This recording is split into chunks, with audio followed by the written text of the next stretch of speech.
Greetings, Math Warriors. Greetings. Greg is back for another live stream episode where we're talking about life. Anybody taking life off today? Any of you? Any of you take off life forever? Right. It's the one thing I don't choose to do days off in life. I don't care which way I'm going, what's going up, what's going down. I don't take the days off. I don't take days off. Doesn't mean I work out every day, but I have a routine and I make the most out of life. If I can chalk up wins, if I can get one step closer to my goals, maybe 2, 3, 10, right? I make those moves. And I hope that you're willing to do the same, to advance your life, to take control over your life. And that's something that I'm going to be talking about tonight. The control freak. Husta. How are you? Talking about being a control freak. Controlling the wrong way. I used to be that way. I'm a recovering control freak. Anybody else recovering control freaks around here? Maybe y'all are still control freaks, right? We kind of have this programming that if we're not in control, then we're out of control. And if we're out of control, then something's got to be wrong. And that's, again, us humans, we always frame things. We always got to frame things in a way that makes it seem like the things that are good for us are not good for us. They're bad for us. And that we shouldn't do those things. So we say like, oh man, to let go of control, then I'm going to be out of control. And it's like, no, it's like what I've experienced throughout this 13-year journey of healing, sobriety, letting go of control. What's up, Adam? Good evening. Is the real flex isn't the hustle and grind. And I grew up hustle and grind, hustle and grind, hustle and grind. And any of you out there still hustling and grinding? And that hustling and grinding, it'll wear you out.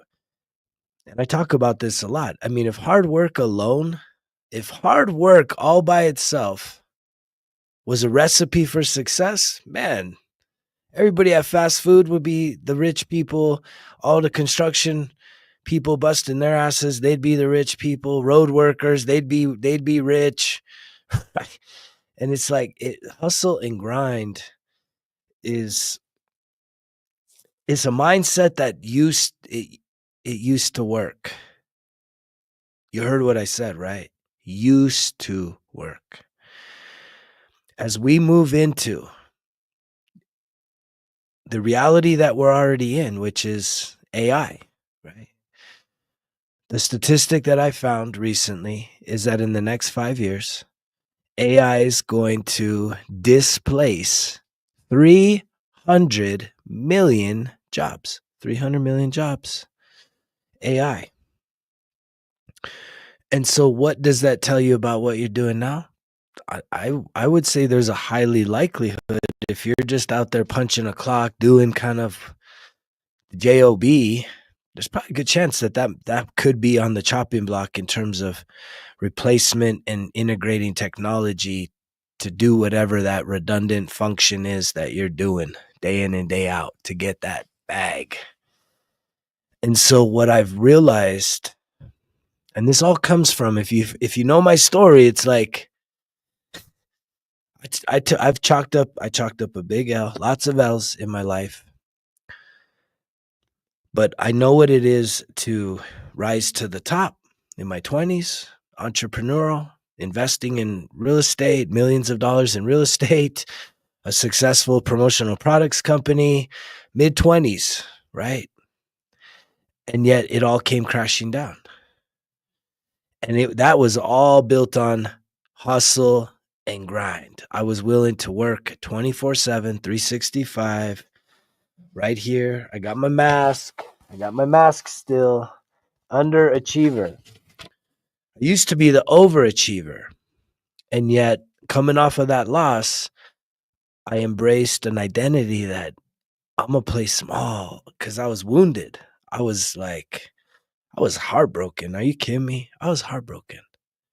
For a kid to grow up the way I did, coming from a small town in northern New Mexico, to join the military, land up in Southern California, and to start a business out of my garage, printing T-shirts, and next thing you know, it's like I'm one of the hottest promotional products companies in Southern California, and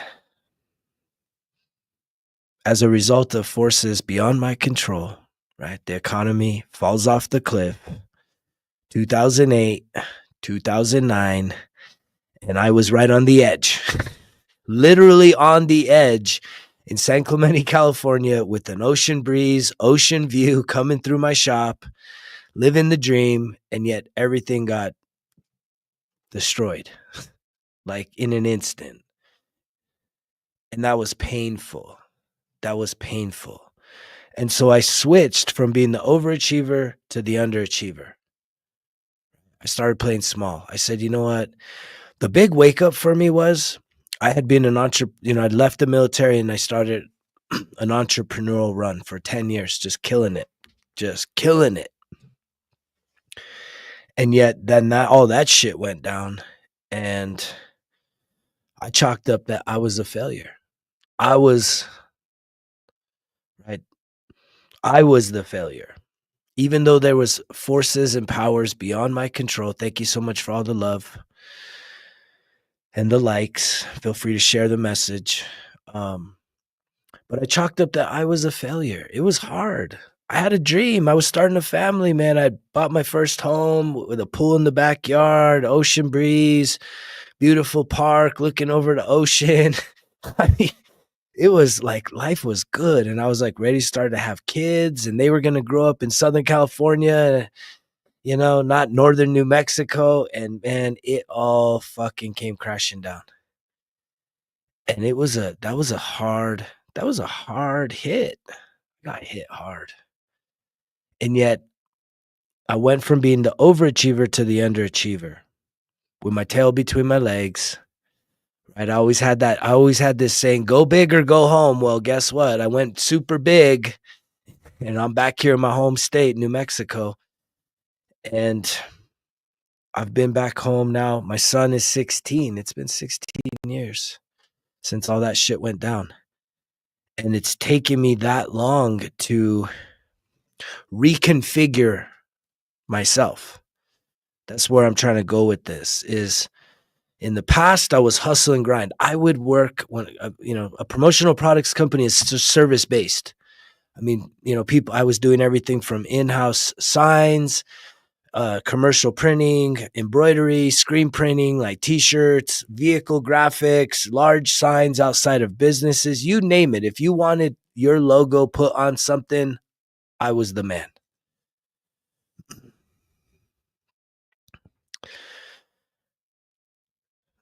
Yeah, the hustle and grind works for like working out. I mean, that's just discipline to me. So what I'm trying to say is like the hustle and grind, it's a great question, Eric. I mean, like again, the majority of people are still trying to find that in them, right? Right. You see a lot of ballers out there, a lot of really successful entrepreneurs out there, and they're the ones telling you, man, hustle, grind, hustle, grind. That's how I got here. And the old model, the old economy, that shit worked. That shit worked. If you were willing to work 24 fucking 7 and your competition only wanted to work 8 hours a day, you're going to get the fuck ahead. And that was my mindset. I never said no. If someone walked in ready to do an exchange of money for shit I had, yes, yes, yes. And even if that meant literally me printing t-shirts for 3 days straight, I was all about that hustle.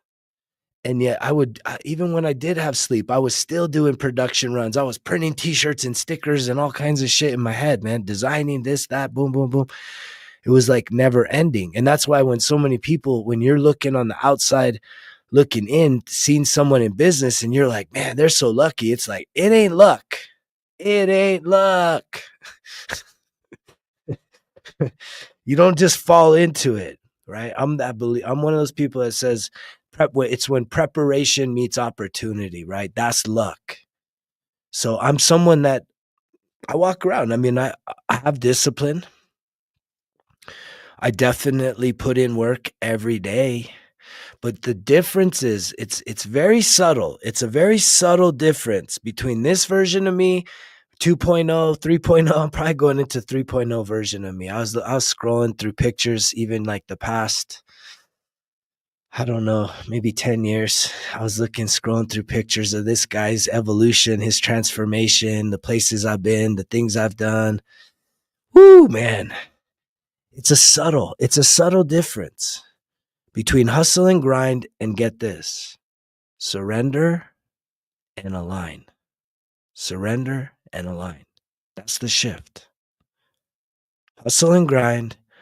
You're burning it at both ends, right? And I know a lot of people, right? You go after it. Thank you, Sarah. That's very beautiful. Thank you so much. You go after it, and it's like you build the business, and then the shit you don't realize is if your business isn't just you and you and you alone, if you got to rely on other people, you're gonna be let down. Right?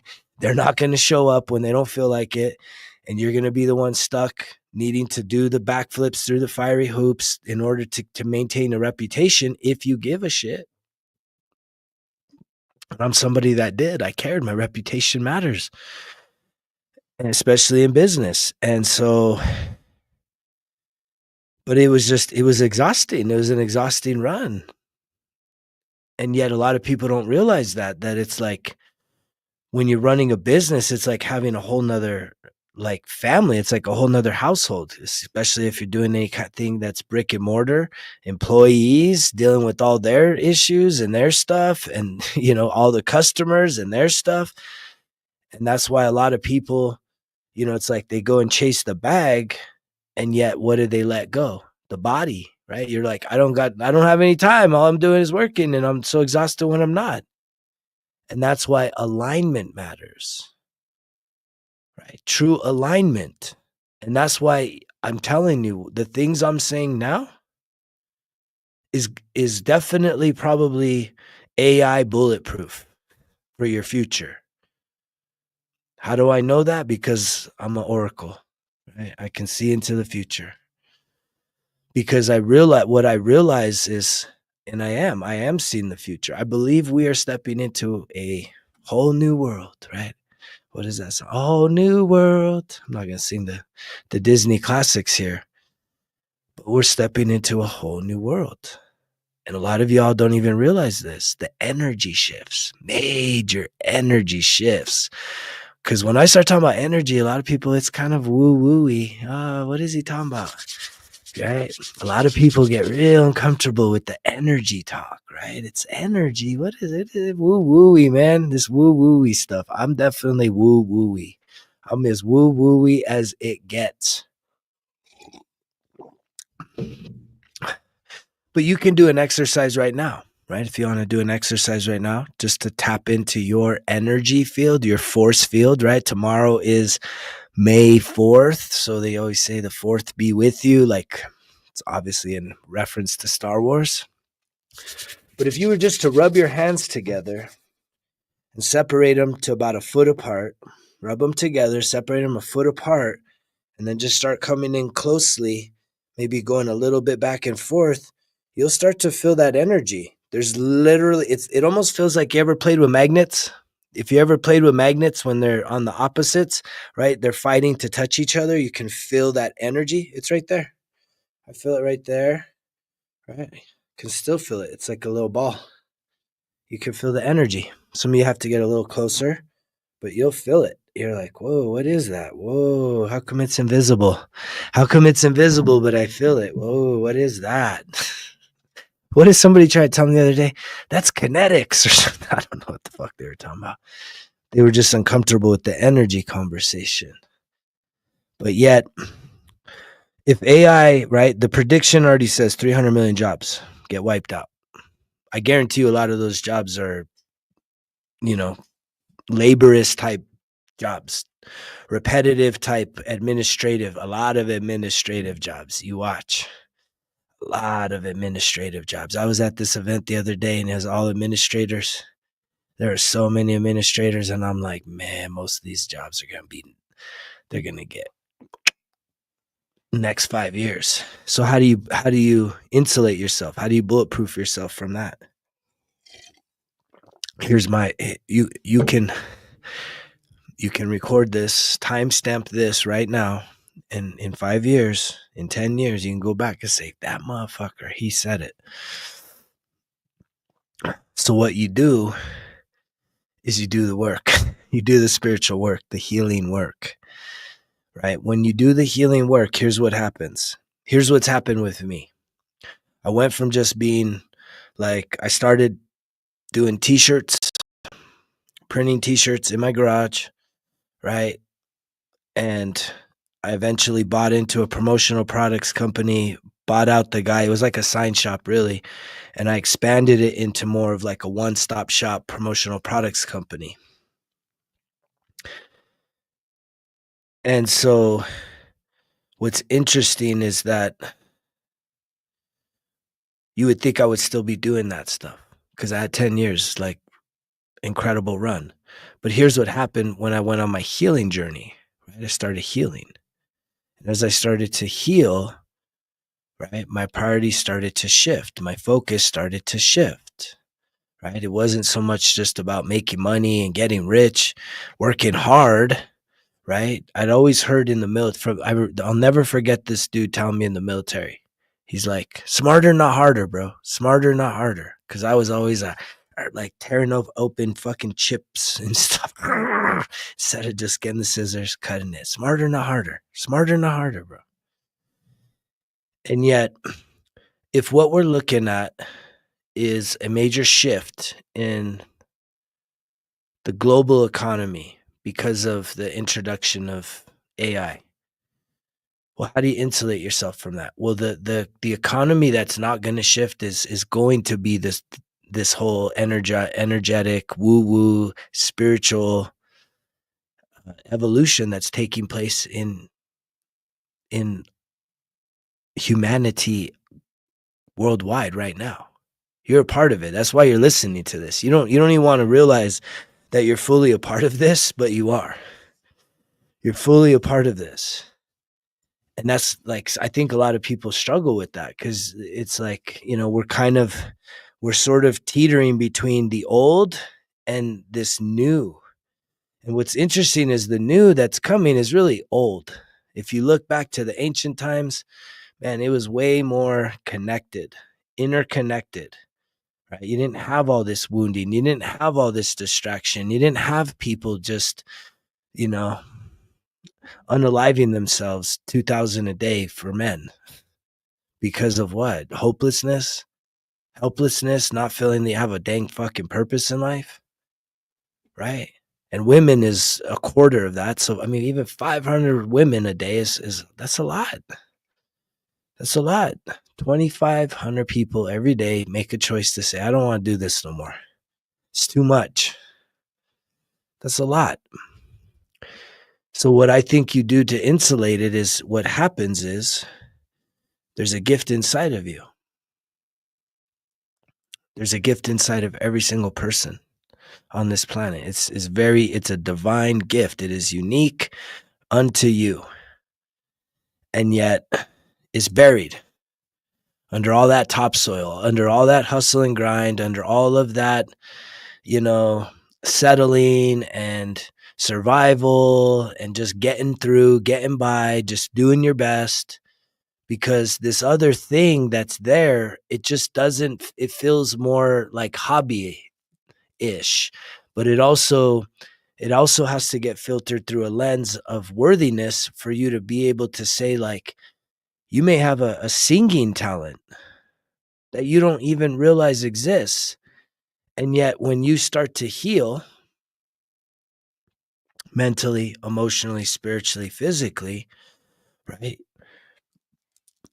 Part of that process is absolutely tapping into your creativity as much as possible and doing it on a regular basis. And create to be creative is it's so far and wide. It's not just arts. It's not just painting, it's coloring, it's music, it's dance, it's um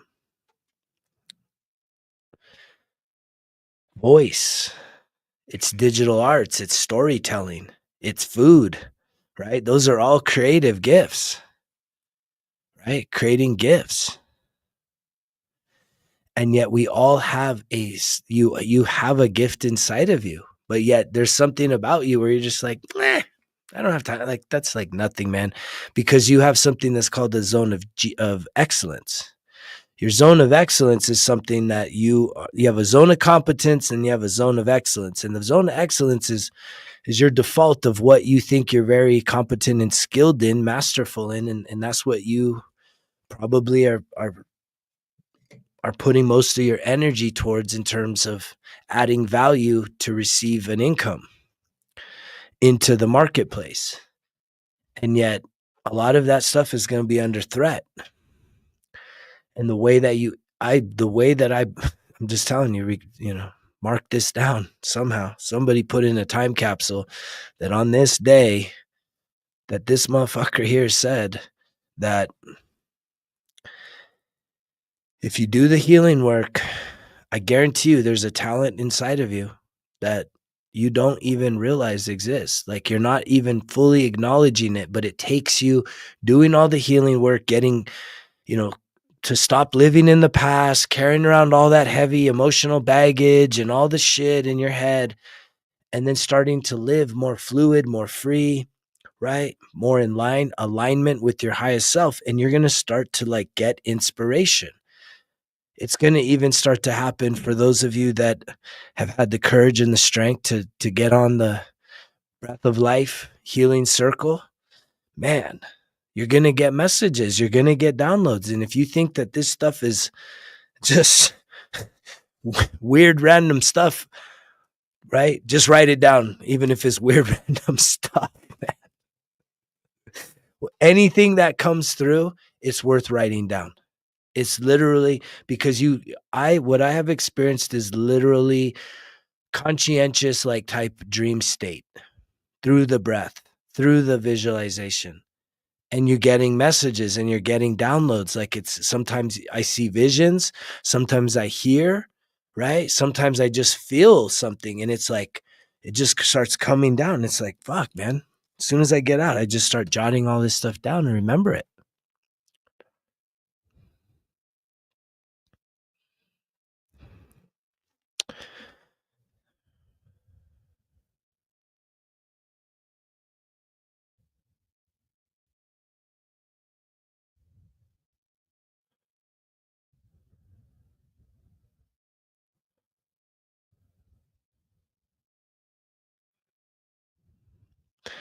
Yeah, man, PJ, we all do that though. We're all participants in this game, you know. I mean, it's good that it sounds like you learned your lesson, but at the end of the day, it's like what I believe with all my heart, with all my mind, with all my soul, with all my strength is that there's no accidents. There's no accidents to who you meet, who you connect with, right? Y'all signed up for this, for those experiences, especially the ones that really kind of jar you and really fuck you up. The heartbreaks, the betrayals, man, this is all when you get to the other side, you're gonna look back and be like, "Oh yeah, this makes sense." Okay, wow, you're gonna be giving that person, you're gonna be giving that woman high fives and hugs, saying, "Thank you so much. Thank you for being faithful. Thank you for doing exactly what I needed for you to do for me." Right, so that I could get back to here, so that I could fully accomplish what I needed to do for my soul, and that's what messes a lot of people up. I spent like an hour today talking to somebody just by chance. I had to go to this event, and it was interesting because I wasn't really excited to go to this event today. It was like a little healing. Um, what would you call it? It was just like a little. It was just sort of like a little. It was just like a little community event with like tables and stuff. And I wasn't really excited to do it. And it was I even felt a little emotionally down. Felt down. It's one of the hats that I wear that I feel like, right? I just felt a little out of place. And yet what was so cool is that I get there and this person that I hadn't seen in, I don't know, it's probably been 8 years. I used to work with her and she recognized me. So I was kind of surprised by that. And I didn't recognize her because she had changed too. I, she had changed. And then I was like, oh shit, I totally recognize. What are you doing? And then so that was cool. And then I started talking to this lady next to me. And, there's just not accidents.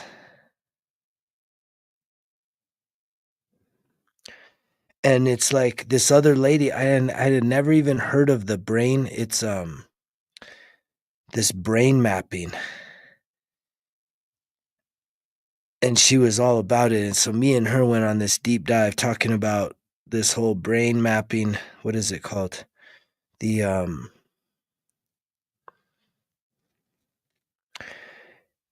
the neurofeedback. It's like a brain map. You put the thing on your brain. You put like that little cap on your head, and it does it takes you through all the all the brain states, right, that you would have in sleep: alpha, theta, beta, delta. And it scans your brain, and you're watching something that's giving you sort of like stimulation, and it basically is taking pictures of how your brain is functioning. And so we just went on this woo-wooey conversation about how something like that can tie into what I'm doing right now. And I say that because when I switched my nutrition in 2020, I switched my nutrition. One of the big factors for me to switch the nutrition is I watched a documentary called Forks Over Knives. And in the Forks Over Knives, they switched two guys that were like literally on the verge of coronary heart disease, basically having a heart attack. And they take their blood work before a 12-week experiment. So they take their blood work and then they put them on a plant-based diet. And at the end of 12 weeks, these men, they had totally transformed in 12 weeks from the inside out. Like everything healed. They lost weight. They were more youthful, energized. And I'm like, whoa, that's wild. And so I said, you know what? I'm willing to try that because the VA, right? They take my blood every year. And I said, look, I'm willing to do it. I'm willing to go within like 6 months of getting my blood drawn. I'd already had it the year prior. I said, I'm going to switch. And as I switch, I'm going to go ahead and switch over to plant-based, a vegan diet, and I'm going to get my blood work done in 4 months. So I had a before snapshot and I had an after. And guess what? Same exact results. My body completely healed from the inside out. I was pre-diabetic. I was using CPAP. I had all kinds of medications. All of it gone. All of it gone. Total transformation. And yet I have the receipts before and after, testosterone, everything, natural, everything going through the roof, all optimal with the blood work. So what's wild is I see this neuro feedback, which is basically this brain mapping. And I'm like, shit, for me to be able to do a brain map of everyone that's like wanting to work with me, it's like we take the brain map before and we go through this process. So you have this snapshot of how your brain was before, which also shows, you can actually read that and you can see where some of the brain has wounding. And it's this thinking that we have. So it's just more information from a scientific perspective to basically fill in some of the unknowns, the mystery to how our minds work. I'm always telling you guys, the brain is the number one thing. So I was like super fascinated. I'm like, I'm gonna probably get this done. I'm gonna get the brain map done. And I'm like, I want to figure out how this works because we went on this real deep dive conversation. And yet, what I'm trying to say is that sometimes the most unlikely things, right? Some of you have been hearing about Breath of Life group, and you're like, I don't know, I don't know, I don't know, I don't know. And it's like, I the person, that voice in your head that's always telling you, I don't know, or, doubtful. I got that same voice too. It's the one that tells me don't eat healthy. It's the one that tells me don't worry about working out today. It's the one that tells me don't do your journaling, don't do your breath work, don't take care of yourself, right? It's the same voice. It wants to just keep you stuck, because if you start to take action breaking through to the other side, it loses its power. It doesn't want to lose power over you. It needs control. It's a control freak. That's the whole point here. The ego side of you, the lower self, is an absolute control freak. And so we all have that same voice playing itself out. And the louder that voice is determined by how much power you have given to your lower self, to the negativity in your life, to your past experiences being defined by negativity. And it's like, you got to go to battle with that shit. If you're just sitting there acting all, I don't know, and you're just getting your ass kicked by yourself, it's wild. And one of the ways that I help people to really start disassociating with the voices in your head, because here's the crazy thing about the voices in your head. And this takes self-awareness, and it takes a clear mind to really start figuring this shit out. But it also takes someone that understands what they're talking about. That would be me. So the thing about the voices in your head, they all sound like you. Whether it's the negative voice, the positive voice, or anything in between, it all sounds like you. Thus, you identify with the voice. Voices, plural. You identify with it. So when you hear it, you're thinking that's you. But it's not you. Especially if it's just freaking a control freak, chatter, chatter, chatter, doubt, doubt, doubt, fear, fear, fear, don't, can't. Question, question, question, That's not you. But you're identifying with it because you've given your power to that voice. Right? You've basically stopped.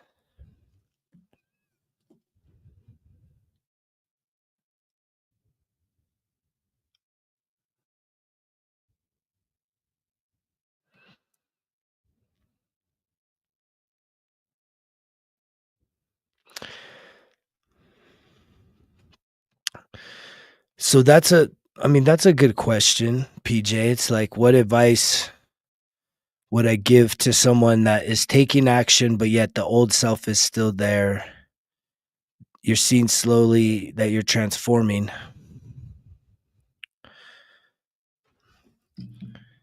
And yet, fear is still an issue. The answer to that is, it's a spiritual thing, right? The process and so the process that has to happen, man, is you're taking action, good. But when that voice, when that part of you, which is, I think I talk about this in tomorrow's video, which was really me taking accountability for the shadow side of who I was and who I am. And so here's what comes up for me on how to help somebody with that question right there is you can do it through breath work. And that sounds probably woo-woo. You're like, what? How does breath work help it? Well, what needs to happen is there comes a place where you get to such a level of conscientiousness that you start to really tap into the light body, right? To your soul, to your light body. And what you realize is that there's an uninvited guest inside of you. And that uninvited guest is what I would just refer to as dark energy.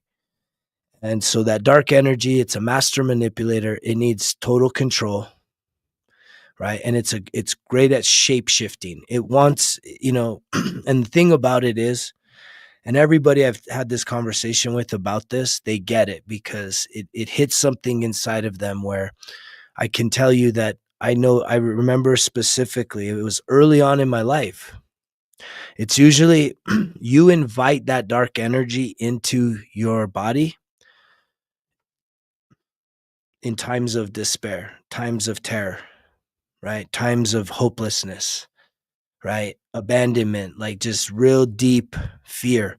You invite it in and it shows up as like a loving energy that it's going to take care of you, it's there to protect you and guard you, but it becomes a control freak, right? Yeah, we all get there, bro. And so I'm glad that you can at least hear what I'm saying because a lot of people it's just kind of like they get real they don't they don't know how to process what I'm saying when it comes to that dark energy cuz it's not evil. It really it's something that we invite in. But here's a beautiful thing, bro. Is it's also something that you can kick the fuck out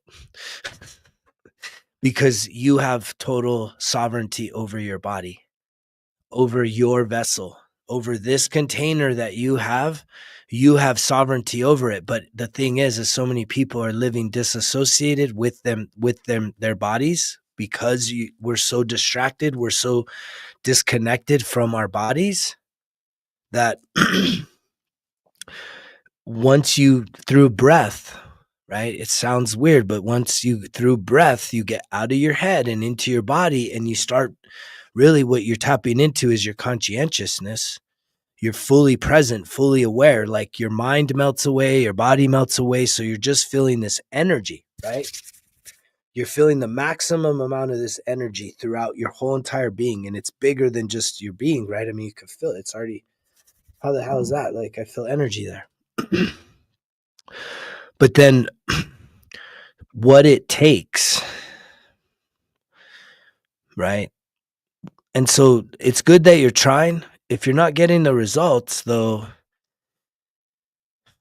that's almost where you got to swallow the pill, man, and ask for help. That's almost where you need to, like, it's like, it's time to jump in. It's time to jump in and say, like, you know, show me the way, bro. Show me how to do this. Like, I can't. And that's where, so many people, we're so ashamed of the things that we're carrying around and the problems and the issues in our life. And, you know, I was talking to this lady today and it's just like one thing led to another chance encounter. And I just started talking about my sobriety and all my issues. And she's like, I'm like 30 days sober right now. And we just kept talking, but and I'm like, I forget where the conversation went, but multiple times throughout the conversation, she just emphasized how much she hated herself. And a lot of people, that's the truth. And yet we're ashamed of needing to ask for help because we don't feel like it's really a worthiness thing. The reason why a lot of us, I was that way, had a real hard time asking for help because guess what? There's usually some story. It always goes back to parent guardians, right? It always goes back to parent guardians. How did they show up for you, right? The fortunate few that had parent and guardians that could truly hold space, be present, right? Allow for emotions to be fluid and allow for conversations to triumph over arguments and fights and stifling uncomfortable emotions. I mean, that's the minority of people. The mass majority of people lived in dysfunction. And so when you have a fear of asking for help, it's a sense of abandonment that, it's sort of that defeated mindset of like, what good is it going to do anyways? Like, ain't nobody going to come and help me. Right. Or it's also a trust issue. It's like, man, I can't trust nobody because no one's ever really been there for you. And so you sit there and you just say, I'm gonna figure this out. I'm gonna try and figure this out. Right. But again, I do believe that no no one is an island. We are all interconnected. And so I've always told you in my story, I hit rock bottom 13 years ago. I knew number one, alcohol's out. Me and alcohol, we are fucking divorced, man. Forever. Forever and ever. It's done. I knew that was number one. Number two, I need help. That's how it went down with me. Number one, alcohol. Number two, I need help. I went to the VA and asked for help. I went to all kinds of places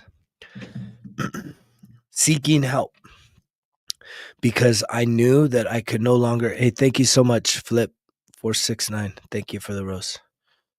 I knew that no longer could I keep living the way I was living, miserable, trying to just trying to suck it up, you know? And I have that military mindset, especially as a corpsman. A corpsman's, you know, we're the third echelon of care, man. So you have self-care, buddy aid, and then it's corpsman aid. And it's like, you know, it's the fucking plumber with the leaky faucet routine. I was all kinds of jacked up saying, oh man, I take care of all kinds of people. I could take care of myself. No, you can't. And no, you weren't. So it was having to really swallow that medicine and say, you know what, I got to ask for help. I need help. As much as, you know, and a lot of us, we think that that's weakness. But I remember when I finally came to my senses and said, I'm going to ask for help. There was a keychain at like a vet center, and it said, it takes a real hero or a real warrior to ask for help. And I just said, you know what, that's probably right. It probably does, because I'm afraid to do it. I think it just, I'm not going to overthink why I'm afraid to do it. I just know I'm afraid to do it. And if I know that I'm going to have to be courageous to do it, brave, to say, you know what, I need fucking help. I can't figure this out for myself. I got myself in a mess and I need some help. And that's, you know, that's one of the hardest things. They say the reason why women live longer than men is because women are more likely to go to the doctor when something's wrong than men. And I think it's like 5 times more likely to go to the doctor. And then secondly, they're also willing to follow what they're prescribed or kind of shown. And I'm in no way advocating Western medicine, to be honest with you, but it's just a personality thing of men being so fucking resistant to say, I don't need help. I don't want help. Or I can figure it out. Right. And it's like the peace offering I'm putting out there to everybody that's listening right now is, man, get on the breath of life healing circle. Get in there. Do yourself an incredible favor and get in there. It's going to be incredible. Right. It's going to be something that, and the thing is this isn't even something new for me. I've been integrating in what we're going to do in the Breath of Life circle with one-on-one clients for some time now. And every single client I've had is just like, man, that was incredible. And some of the guys here, right? Some people that are consistent fans, consistent viewers, participants in what we do here, they see the results. So I invite you, if you haven't, to go to the website, click on the link, Breath of Life Healing Circle, and pull the trigger. Sign up, show up, and then just let me take the lead. Right? All you got to do is sign up and show up, and do, in that alone takes a lot of courage, takes a lot of trust, takes some vulnerability. Just sign up and show up, and just let the magic happen. It'll happen.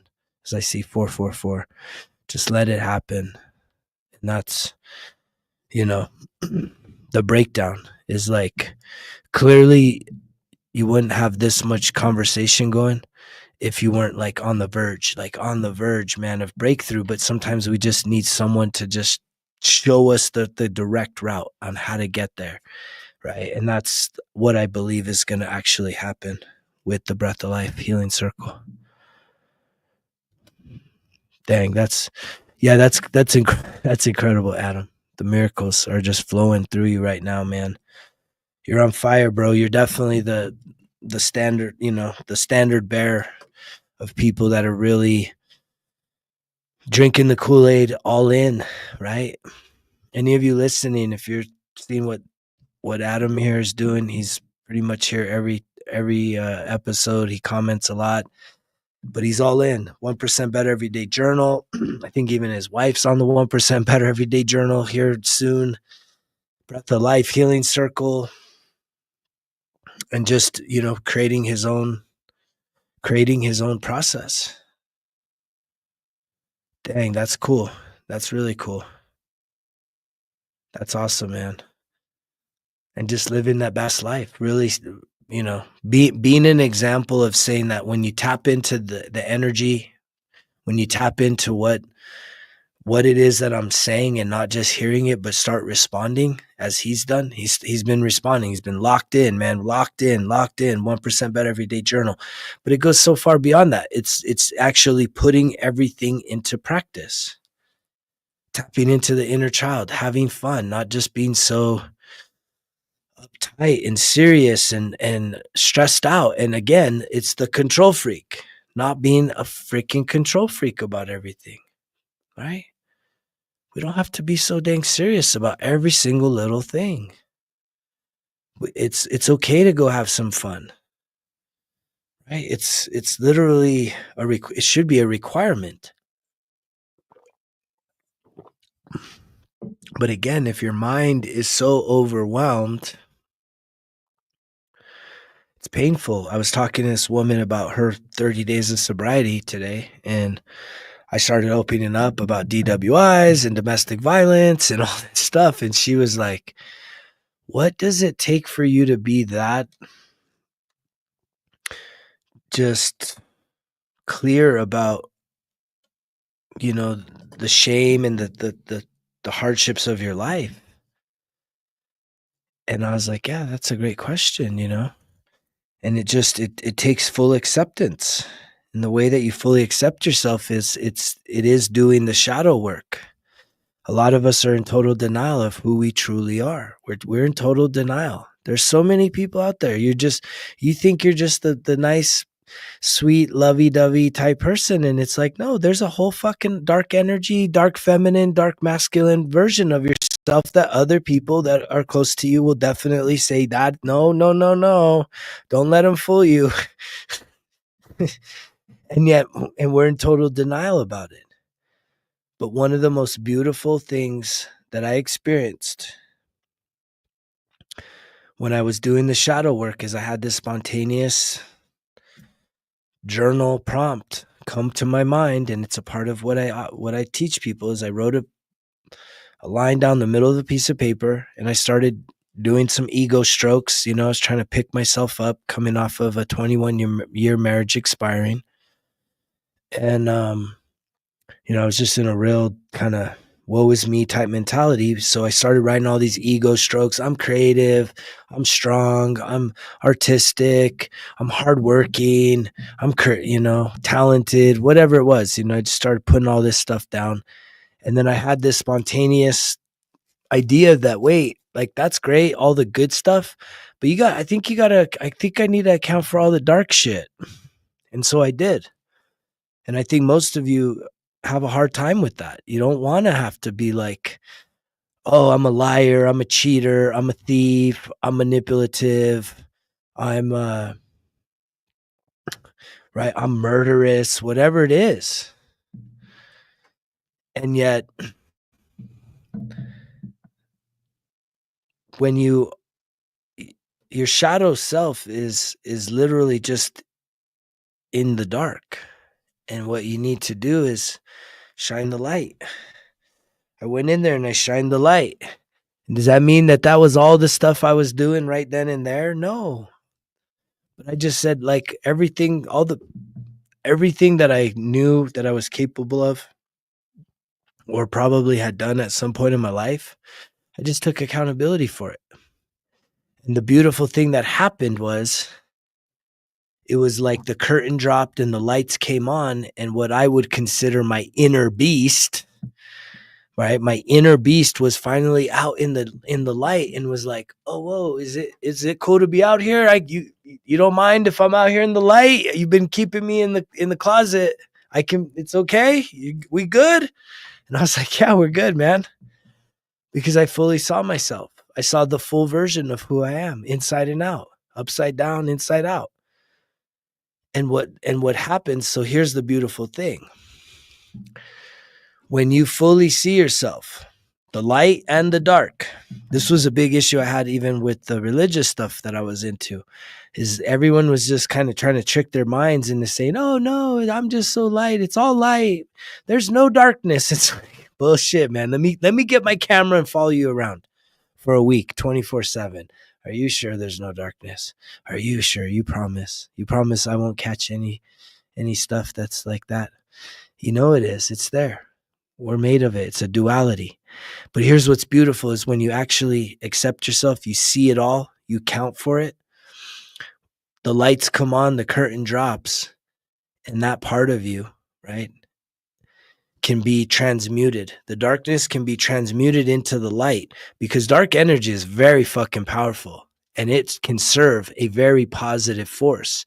And I can even tell you right now, like me being here in front of the world, putting this message out with pretty much a relentless spirit, that's dark energy being transmuted into a positive light, right? It takes that tenacity. It takes that beast inside of me to say, man, I'm not giving up. I don't care. I don't care. I'm not paying attention to what other people are saying. I don't care how many likes are there or views. None of that matters. I just know that I have a vision. I've been given a vision and I'm going to keep speaking. And I know that I'm not behind. I know I'm ahead and that people are going to keep coming towards it. But it's hard because this light is so freaking bright. It's bright. And it's not about me, it's about you. And it's about you being afraid of your shadow, right? Because you're living in denial. You have internal conflict with yourself. And that's why you lack inner peace. And yet, if any of that is something that you want to work on and resolve, and you don't have to feel like you're doing it alone, and you don't have to worry about being judged about it and being in a safe container, we are getting ready to ramp up and to commence the Breath of Life Healing Circle mañana, depending on when you're watching this, May 4th. But here's the great thing. Here's the good thing. It's not one and done. What's up, Anthony? It's always good to hear from you, bro. Here's the beautiful thing. I know there's a lot of you that are like, that lower self is like trying to convince you and tell you, no, I don't know. Breath of life, I don't know. You're scared. It's just scared. But here's the beautiful thing. That tomorrow, if you're somebody that just stays, you stay cold, right? You stay on the wall. You're like, oh no, I'm not gonna do it. I'm not gonna do it. I'm just gonna, I'm gonna hide. I'm gonna hide out. I'm gonna skip out on tomorrow. I'm gonna let it come and go. I'm not gonna do it. I'm gonna let it come and go. You know it's beautiful that there's still there tomorrow, Monday, Tuesday, right? There's still I'm gonna still be telling you there's sign up, Breath of Life. It's still ongoing. We're not going anywhere. We're just getting started. I have a vision that this is going to be it's global. It's going to be a global community, right? Of people coming together. So even if you say, I'm a swerve, I'm going to try and duck it. I'm going to duck it. I'm going to pretend like I didn't hear it. I didn't see it. I didn't hear it. I didn't see it. Right. It's okay if you're afraid. It's okay if you give in to the fear. It's okay if you give in to the hesitation and the skepticism and all the doubt and all the whatever the hell is trying to hold you back, right? I'm gonna still be hammering away saying, look, guess what? You missed session one. That's okay. If you sign up today, you can actually watch the recording of session one. And guess what? You'll be able to come into session two live. Right.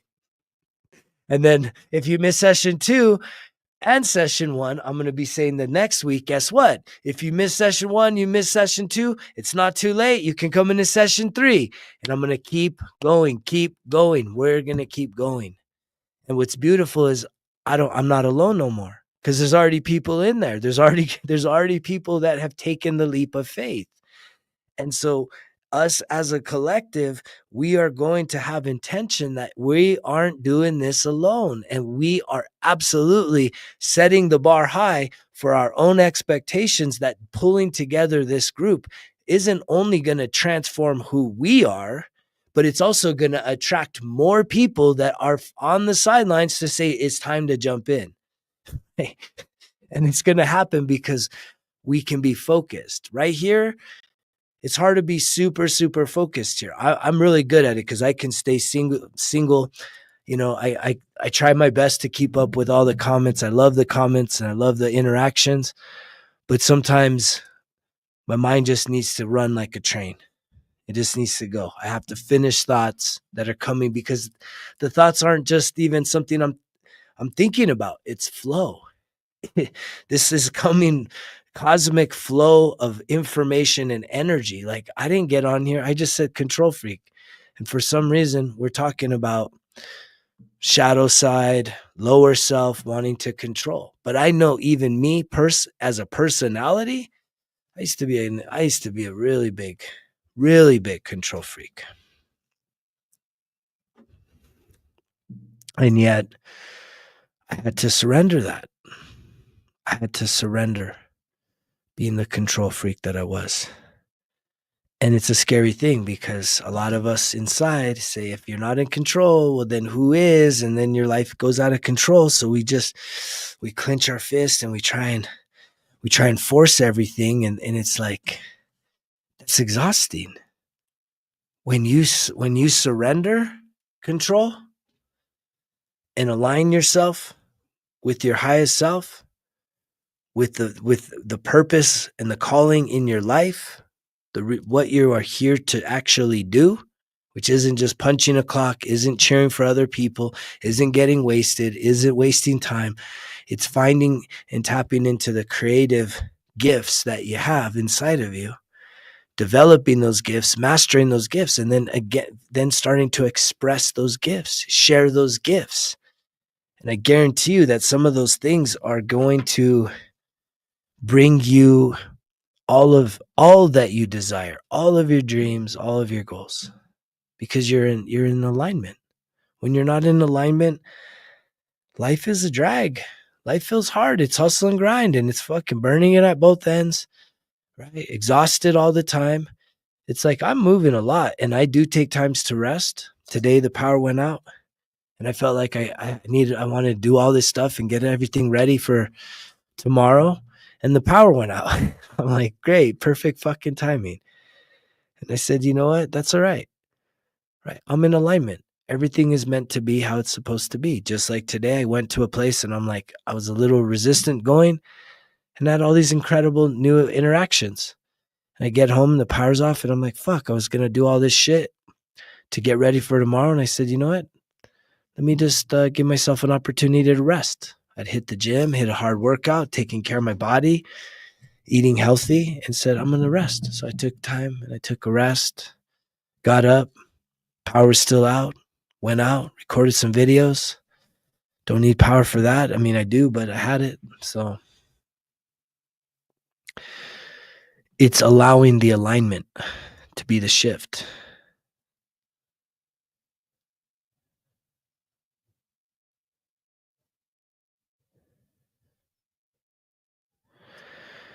Yeah, I like Jordan Peterson.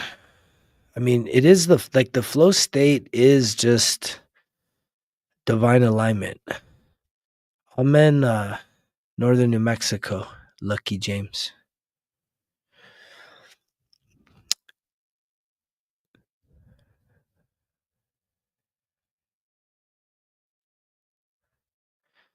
Yeah, but the chaos, I mean, I don't know.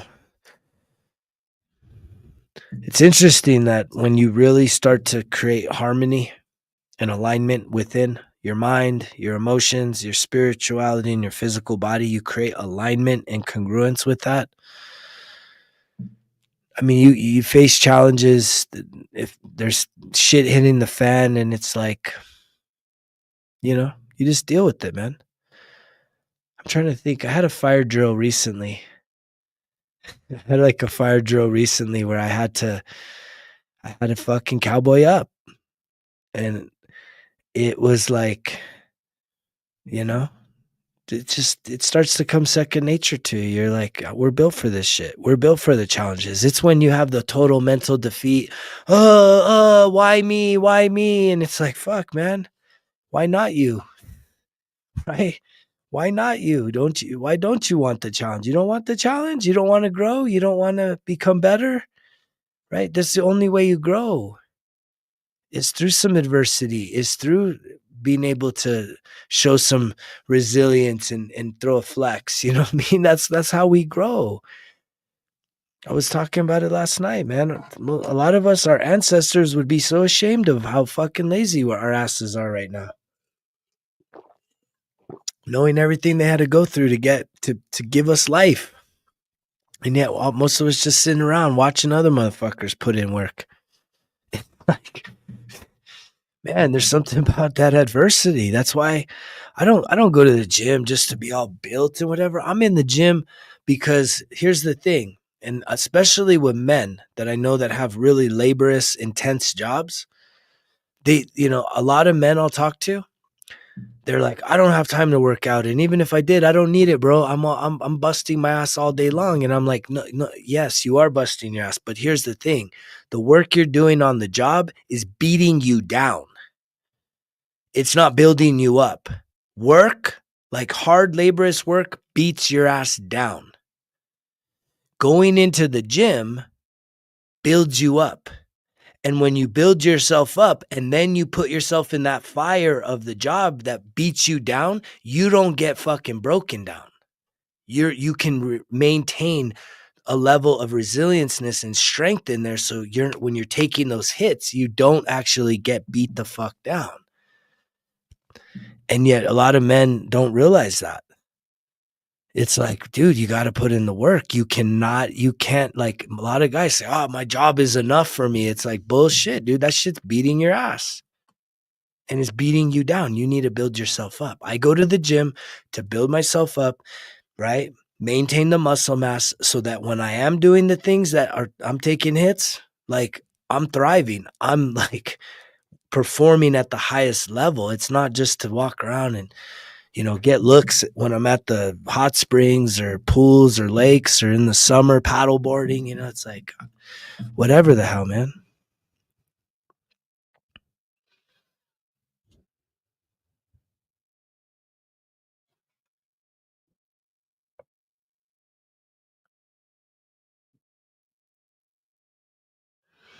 Yeah. I mean, a lot of people have different reasons for it, right? To me, at 46 years old, you know, um, the science is there that the amount of muscle loss as we age, right, is significant enough that if you're not doing any resistance training, you're gonna be immobilized at some point, and I'm not ready. I'm not gonna do that. I saw my buddy today. He's like, oh, he's in his 80s, but this dude's still doing like one arm push-ups and fucking hardcore. Like, I mean, this guy is. They don't make him like him no more, man. I mean, he's just like, he's so inspiring to me. But he was there at the gym today, and I mean, he's so full of fucking energy, doing all these calisthenics and shit.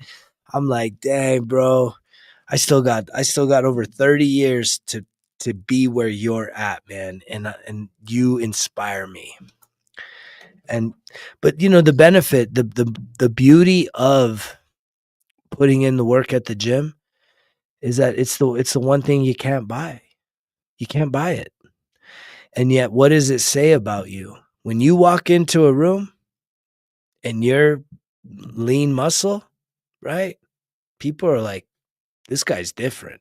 This girl's different. Right. It shows discipline, it shows commitment, right? It shows the ability to persevere, to stick with something, to prolong the results, right? To say, you know what?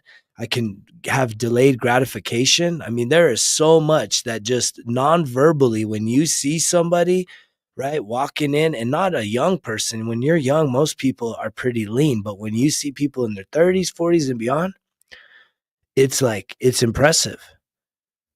It's literally your calling card. And most people know when I let my shit go and I was fat and overweight, 60 pounds over, I was I was ashamed of myself.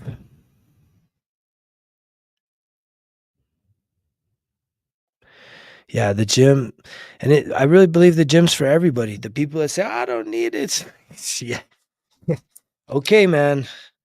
Right. Talk to me in like 20, 30 years if you get there, when you're immobilized, right? When you're immobilized from all the muscle breakdown because you didn't need to get there. You didn't ever want to get there. I'm not gonna be that. I'm gonna stay active. I'm gonna be the guy still climbing up fucking 13, 14,000 foot peaks in my 70s. Yeah, calisthenics are great. The basics. You're never gonna outdo the basics. I close out every one of my sessions with literally like glute ham raises, fucking like decline, crunches, push ups, pull ups. Like I do like a total just body blaster session. That it's fucking. A lot of people used to like kind of, I don't know. A lot of people are knuckleheads, but I used to record videos right after the gym, and so sometimes I'd be out of breath, and people are like, "Oh, look at this guy, he's out of breath. Oh, you're just walking around." It's like, dude, you have no fucking idea for what I just walked out of bed. But cool, man. Good on you, bro. Fuck, man. Yeah, I used to be a part of the early bird group, man. Not the 430s, but definitely the 06 group. The thing about it though is that I do like getting my workout done as early as possible. However, my morning routine, the things I do in the morning, um, I believe are more beneficial for me because I like the slow mornings. I love the positive affirmations, journaling, the breath work, right? A little bit of sun gazing, and then it's like, in the perfect world, I would I would do that, my morning session, record content, and then try and get into the gym probably mid morning, 9, 10 o'clock. That's like my ideal schedule before lunch.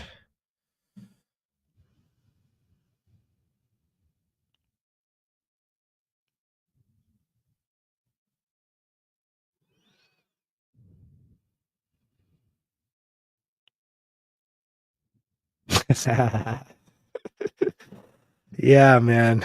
Yeah, sun gazing is a lot better than that for sure. I mean, especially, I don't know if you're a guy. Good one, bro. Thanks for the laughs.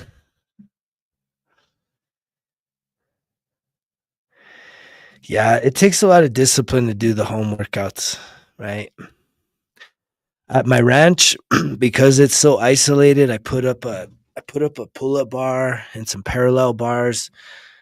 And I have a dream. One of my visions is to put a total private gym up there, man. It's gonna be one of the baddest fucking gyms. So even when I do retreats and stuff, we'll have like a studio space that we can do like meditation and breath work and even like yoga and stuff, ceremonies.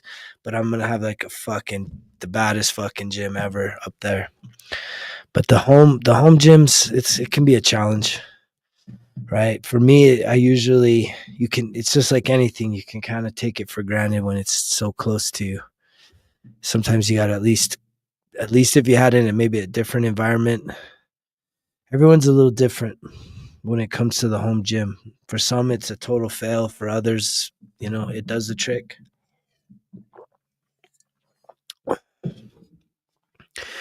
You don't have to get too fancy when it comes to that, right? A rack, right? A bench. You can do a lot with actually a little, and definitely just either some dumbbells. I don't know, probably a cable machine though would be good too, even if it's just like the smaller one, right?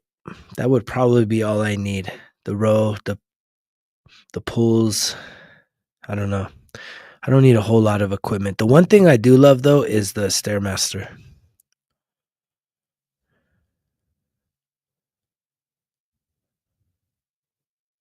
Yeah, that's good.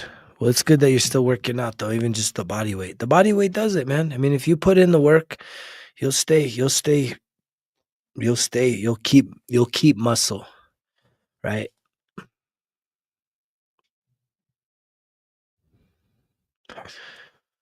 That's nice.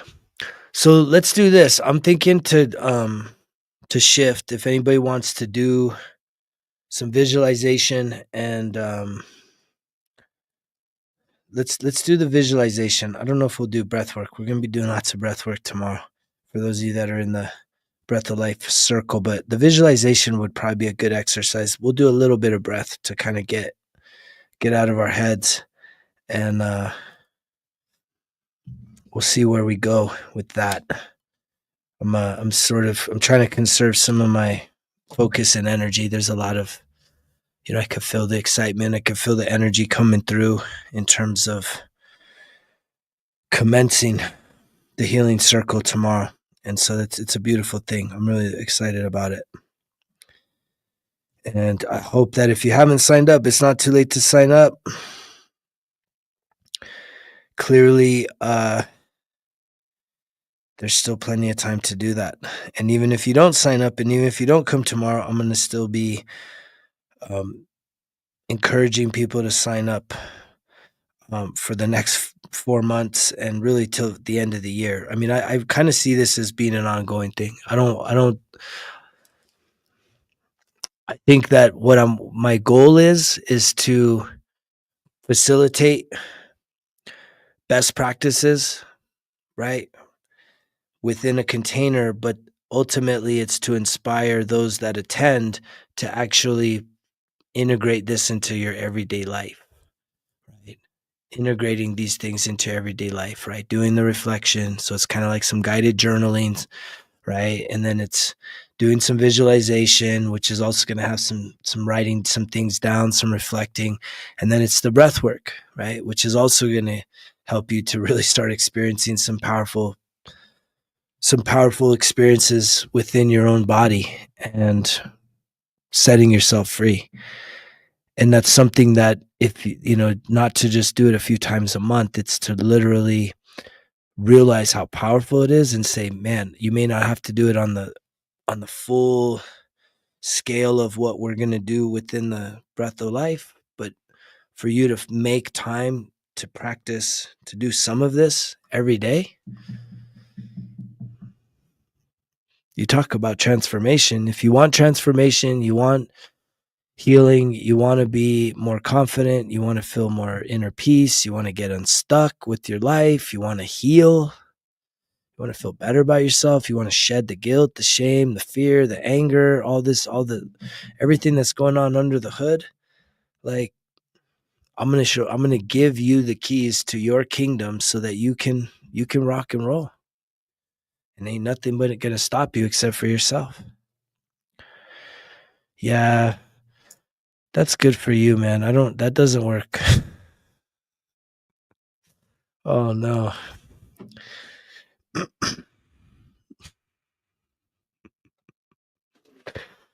Yeah.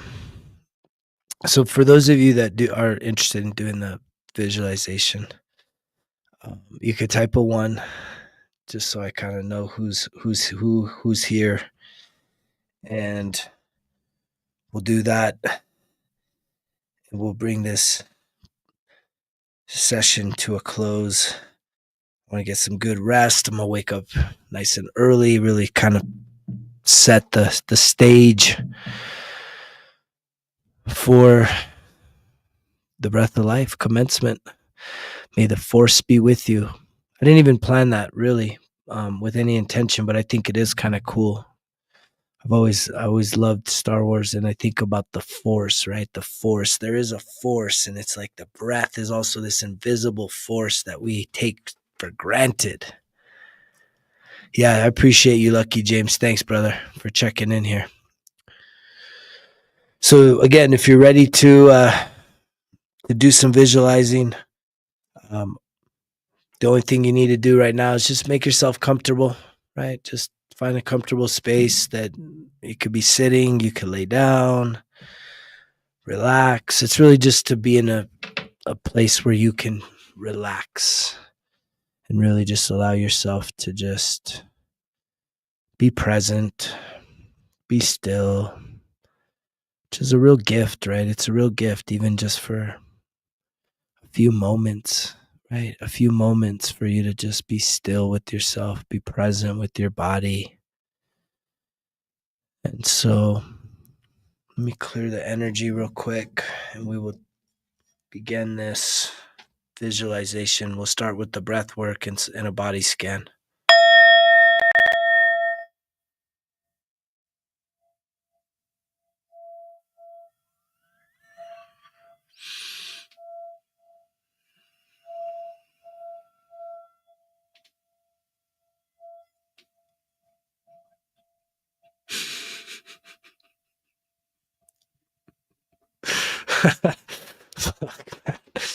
Oh man.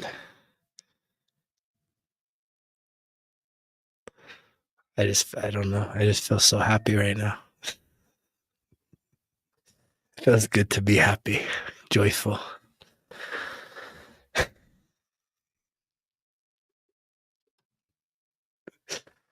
Oh man. Thank you to everyone that's here. I mean that from the bottom of my heart. I appreciate everyone that tunes in, everyone that's been grabbing a hold of this message. Whether you're just listening or whether you're starting to apply these things, maybe even pulled the trigger on the 1% journal, jumping into the Breath of Life group. Maybe even you're somebody that wants some one-on-one coaching, right? It's just, I have this big wave of joy that just came over me that I'm like, I'm doing something I didn't see myself doing, right? I didn't see myself doing this in terms of not like just this session, like to be doing this, right? To be walking my own path of helping people outside of any rules, right? I don't have to play by anybody's rules. And that's the most beautiful thing, right? When I was doing the religious thing, there's all kinds of rules. There's all kinds of rules. There's all kinds of restrictions. And it's like constraining. It's like, nope, can't do that. Can't say this. Can't be that. It's like, what? No, man, let's be free. Let's be free. And so thank you. I'm just kind of blissed out right now. I just felt that. Let me burn some of this.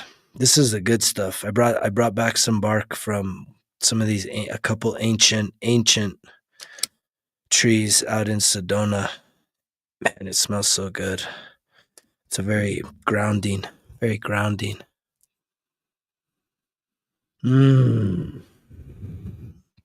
So for those of you that are here, you can just hang out, but we're going to do a visualization. We'll start with some breath work. Let's just begin to start connecting with our breath in through our nose and out through our mouths.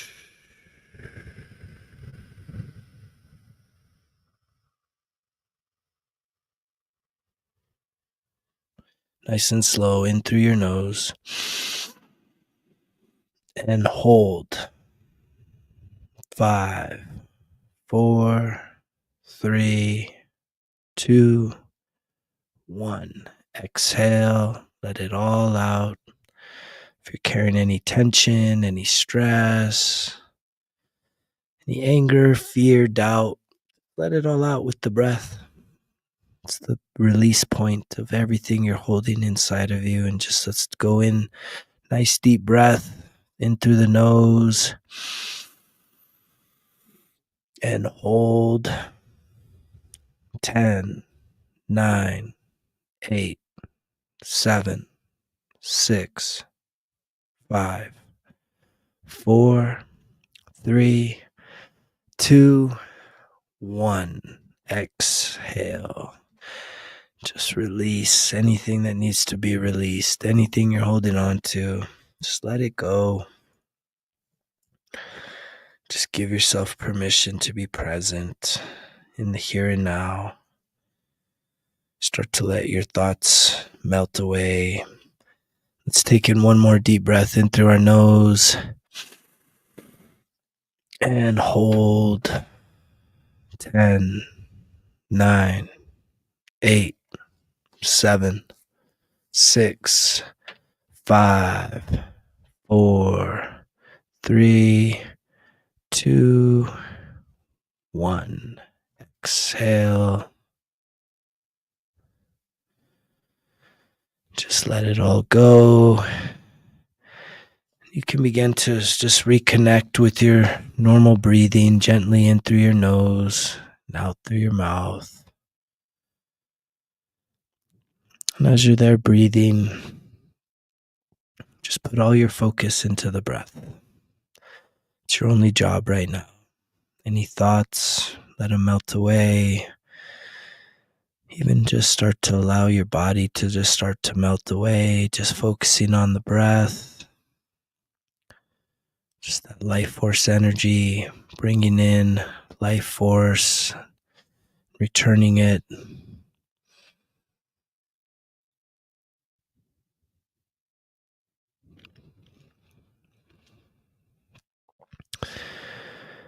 And we'll begin our scan with our feet.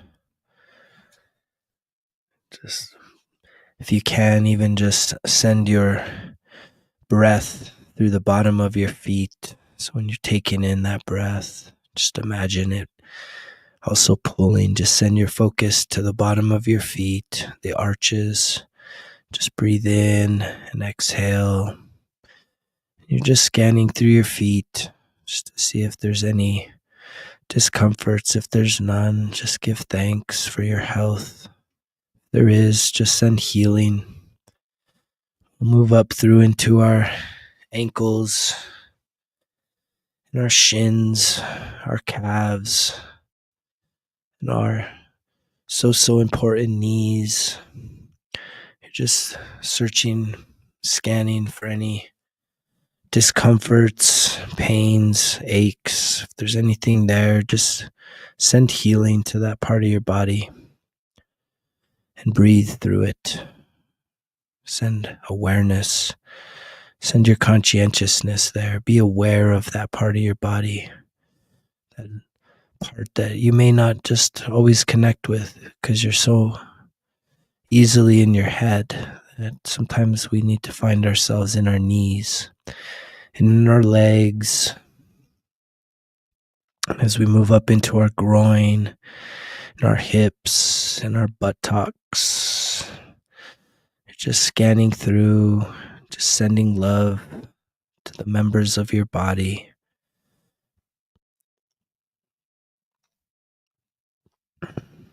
You just continue scanning up into your abdominal section, your digestive tract, up into your lungs and your chest, your heart. You're just sending love to all these vital organs.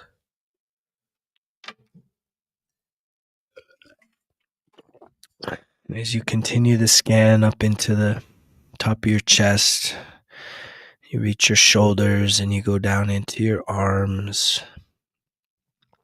your elbows, your forearms, your wrists, both hands and your fingers, just sending love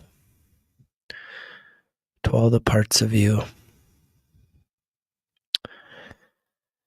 And as you continue up in through your neck, just searching for any discomforts, continue scanning through your neck, into your face. Scan through your chin, your lips, your teeth, your mouth, the tongue, into your nose, your cheeks, your ears, your eyes, your forehead, and most certainly your hair and your top of your head. Just giving thanks for this body, this vessel that you are doing life in. It's such a gift. Just send it love, send it joy, send it peace, send it health, send your body strength,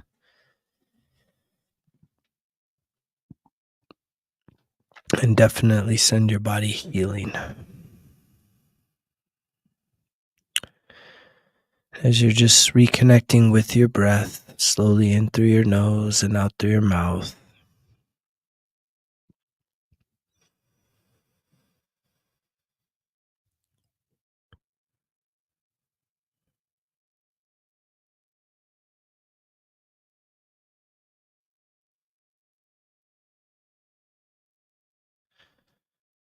I want you to picture yourself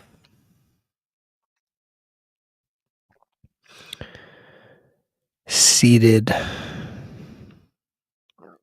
in the middle of a grassy park with trees lined all around you, a circular formation, and you're sitting in a bench in the middle of this park. It's a warm, sunny day. There are some clouds passing overhead. You begin to feel the sun radiating down on your face, kissing your skin, warming your soul. You might even start to hear some birds singing and playing in the trees all around. It's a peaceful place. It's a very calm place. This place alone brings rest and relaxation, not only to your body, but to your mind and to your soul.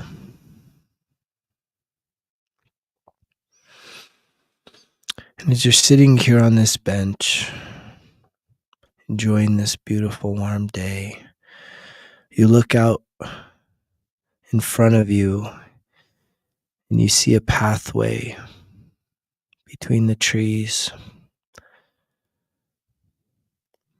And you begin to stand up off the bench and you begin to walk towards the tree line where the pathway begins. And as you reach this tree line, you begin to leave this beautiful green sanctuary. And as you go just beyond the trees, this outer environment starts to darken. Feels like it's dry. It feels like it's a land that craves moisture, nourishment, and even lacks the abundance of life from that sanctuary, this circular, lush park that you were just seated in. And as you begin to just walk along this path, getting farther and farther away from that green, lush, brightly lit place, this environment that you are in starts to get darker and darker, and even clouds start to form, and howling wind begins to blow. And you feel a few raindrops start to hit the top of your head and reach your body and land on the ground upon that which you are walking.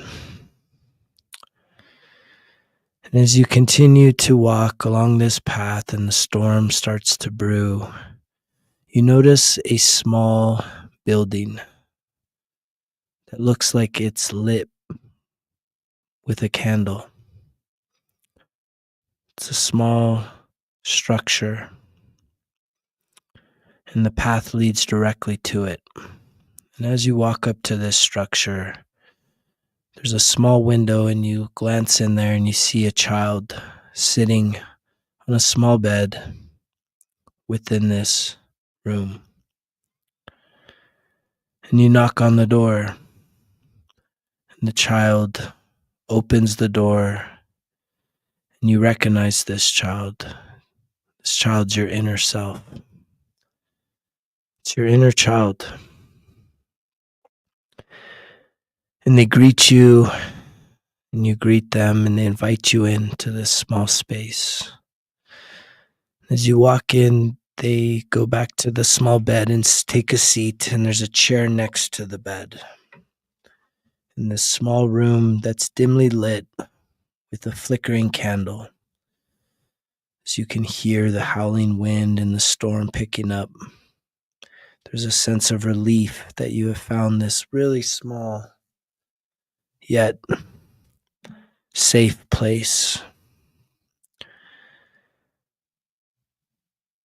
And as you settle into this space, your inner child looks to you and says that they have an important message for you right now. And you invite them to share the message with you, a message that is very timely and important for this day. Let your inner child share that message with you now.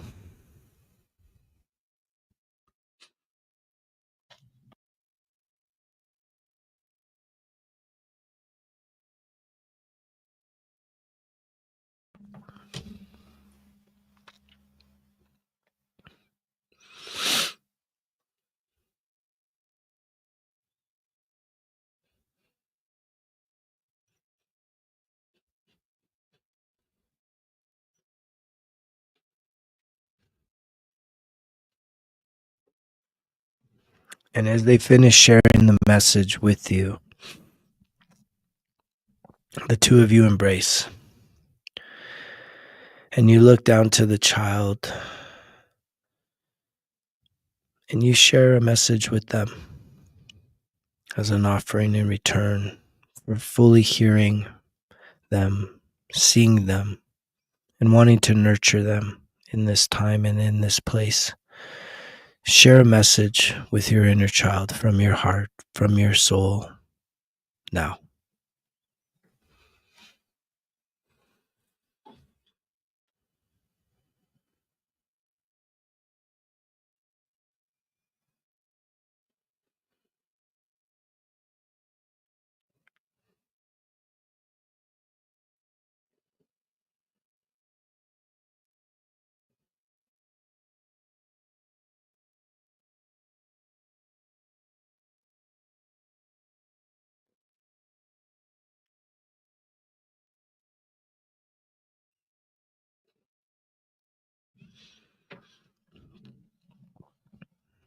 And as you finish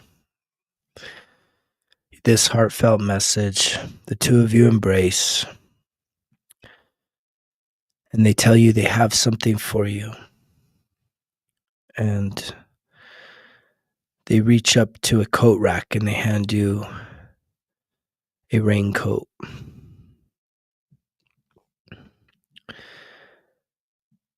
And as you put the raincoat on, you reach in the pocket and there's a note in that pocket. And your inner child tells you to wait till you return back to that sacred sanctuary that this journey began, to read the message. But they do hope that you'll come back and return, that they love spending time with you, regardless if it's long or short. They just appreciate your presence. And the two of you embrace. And as you're wearing this raincoat, you enter back out to this storm and begin back towards this brightly lit sanctuary where this journey began. And as you're walking through the storm, you feel the wind, you can begin to see this beautiful place start to reemerge out of the darkness of the storm that you have found yourself in. As you get closer and closer, the storm calms itself, and you see that there's someone sitting on the bench that you started this journey on. It's someone you recognize, it's someone you know. And as you get closer and closer to that tree line, you reemerge back into this sacred sanctuary, this beautiful, lush, green, vibrant, abundant place. And you walk up to this person that's waiting for you on this bench. They stand up, and the two of you embrace, and they too have a message for you. It's a timely message for you to receive from this special guest on this very special day in this very sacred, special place. Receive your message now.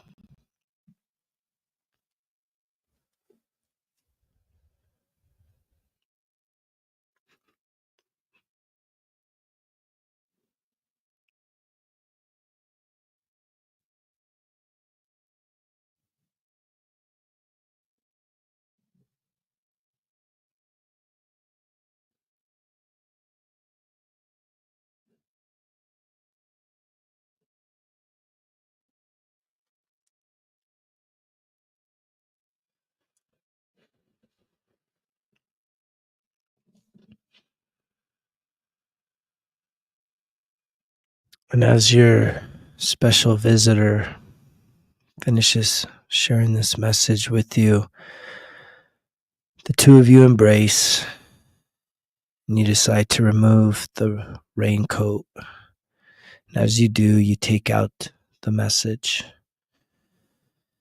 and you sit down on the bench. Your special guest says that they are going to leave you to yourself, and they depart. And as you're sitting there, you're looking at a folded piece of paper, and the time has come for you to read the message on this piece of paper. Open up the paper and read the message that is here for you now.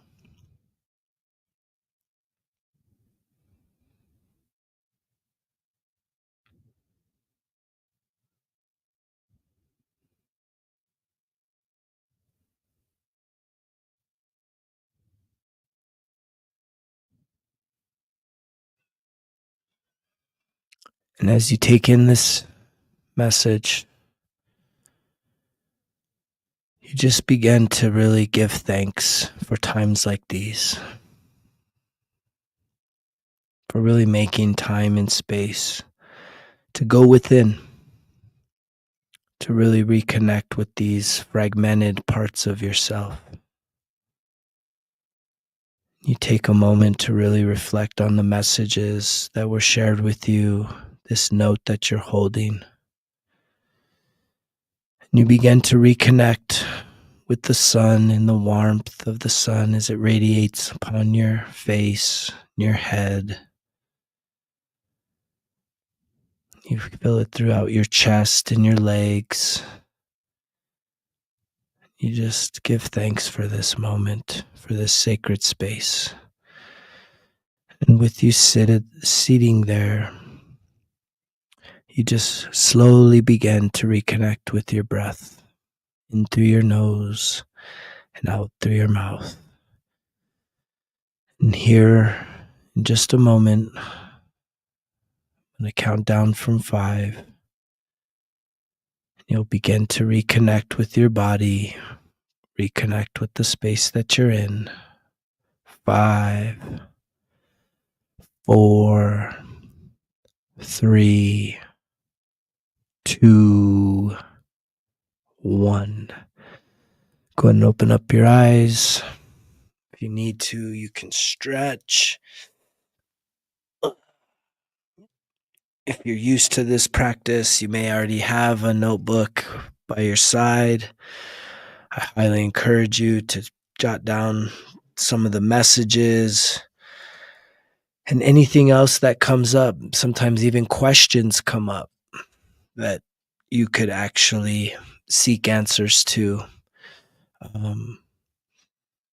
A big part of doing visualization and then breath work is that there is times that questions come up or visions happen.